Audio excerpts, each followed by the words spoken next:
Talos and his new train. The little engine in this story is a real engine and was built a long time ago by Mr. Roger Marsh.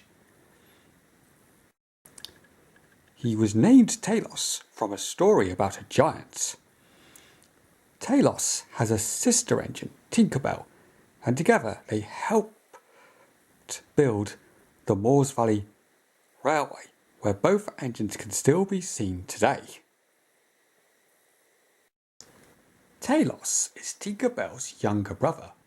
Both engines had been bought by Jim of the Moors Valley Railway, and in their early days they helped Jim build his new railway. Every day, Talos and Tinkerbell pulled train loads of rails, sleepers and ballast. Soon the railway was finished and both engines felt very proud of their hard work. Talos and Tinkerbell had managed to pull all the passenger trains when the railway first opened.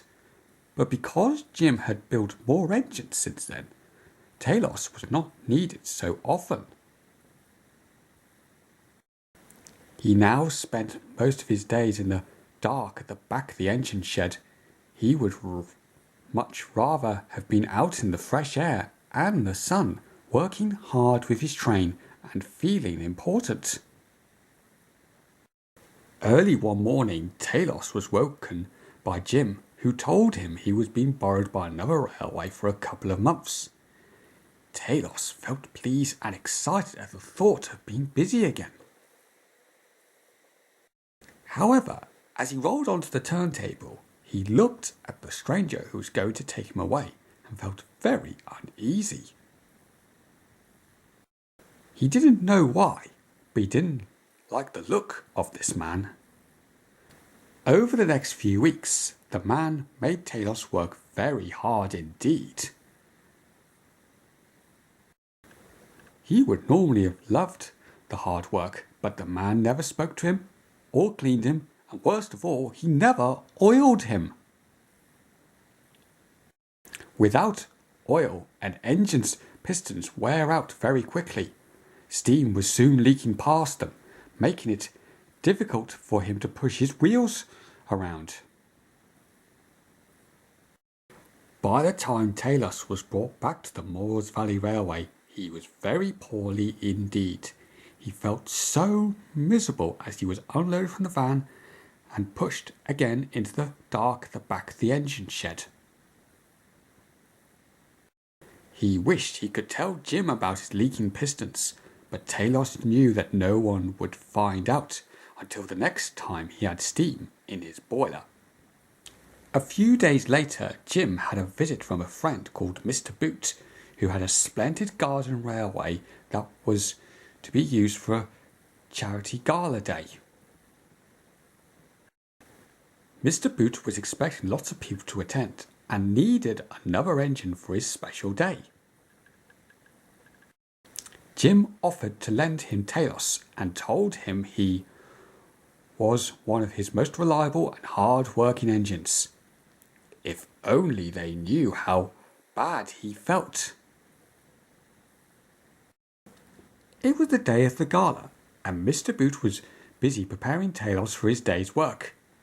Mr. Boot was a kind man, not like the stranger who had neglected him, and Talos did not want to disappoint him.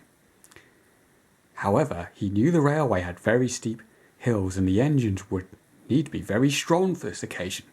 But poor Talos felt very, very weak. The gala day was hot and sunny and hundreds of people had arrived.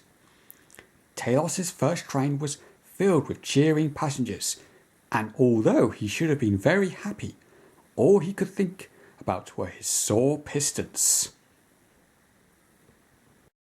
Talos managed to reach the first hill, and then it all became too painful for him. He gave a big sigh and shuddered to a halt, much to the dismay of Mr. Boot and all his passengers. Mr. Boot's diesel engine was sent to the rescue and coupled up to the front of the train. Talos now felt so embarrassed as he and his stranded train continued their journey towed by the diesel. Not only he had let Mr. Boot down on a most important day, he had also let Jim down after he had promised Mr. Boot that Talos was one of his most reliable engines. Mr. Boot returned poor Talos to the Moors Valley Railway the following day and angrily told Jim that his engine was useless. Jim was puzzled. Talos had never failed before, so there must be something seriously wrong with him. Talos was sitting on the turntable listening to Jim and Mr. Boot and feeling more and more miserable. He loved his home at the Moors Valley Railway, but if he really was that ill, Jim might get rid of him. However, as soon as Mr. Boot had gone, Jim instructed his chief engineer to take Talos into the workshop and give him a complete overhaul. Talos was overjoyed. He knew the engineer would find the cause of the problem, and sure enough, he soon discovered the badly worn pistons. Talos was fitted with new pistons, and while he was in the workshop being repaired, Jim decided he should also have a new coat of paint. A few days later, Talos was ready to leave the workshop fully repaired and wearing his new coat of shiny red paint. He looked and felt like a brand new engine. Jim looked on as Talos emerged into the bright sunshine, showing off his new coat of paint. "You look splendid, Talos. I think you're just the engine for a special job I have planned," said Jim. Talos wondered excitedly what the special job could be. Jim had gone to talk to the signalman to explain his idea. He had noticed that some people found it difficult to make the long walk from the car park to the main station at Kingsmere. His idea was to run a small train to bring the people from Lakeside Station, near the car park, to Kingsmere. It would operate every Sunday during the summer, and Talos would be the ideal engine for the new train, which would be called the Shuttle. Because he would spend half his time pulling the shuttle train and the other half pushing it, Talos would be placed in the middle. This meant that whichever way he was going, his driver could see the signals clearly. Talos felt happy as he headed off down past the lake with his very own train. He thought his boiler would burst with pride when he pulled into his very own platform at Lakeside Station to collect his first passengers of the day. Talos was kept very busy puffing up and down the line with trainload after trainload of people eager to try out the new shuttle service. He loved his new job and blew a cheery whistle to each train that he passed. His pistons felt wonderful, and he was having so much fun that he wished the day would last forever. If only Mr. Boot could see him now, he would be impressed. While waiting at Lakeside for his train to be loaded, one of the bigger engines had arrived in the other platform with a main line train and looked at Talos oddly. The bigger engines considered themselves superior to Talos and did not take this new, strange-looking train very seriously. "It doesn't even seem to know which way it should be going," they thought. However, Jim had already told the signalman to give the shuttle priority over all other trains. So, when both trains were ready to depart, it was the shuttle that was given the green signal.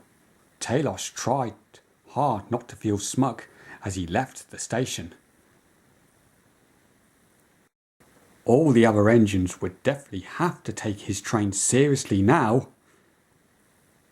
Talos lost count the number of times he chuffed up and down the line between Lakeside and Kingsmere that day. He loved his new special train now. Sometimes the bigger trains were made to stop at other signals to let him go first, and this made him feel very important. When Talos arrived on the platform with his last train of the day, Jim came over and spoke to him. "Well done, Talos. You can operate the shuttle train every Sunday." As Talos settled down to sleep in the shed with Tinkerbell and the other engines that night, he kept thinking about the things that Jim had said to him and longed for next Sunday to come. The end.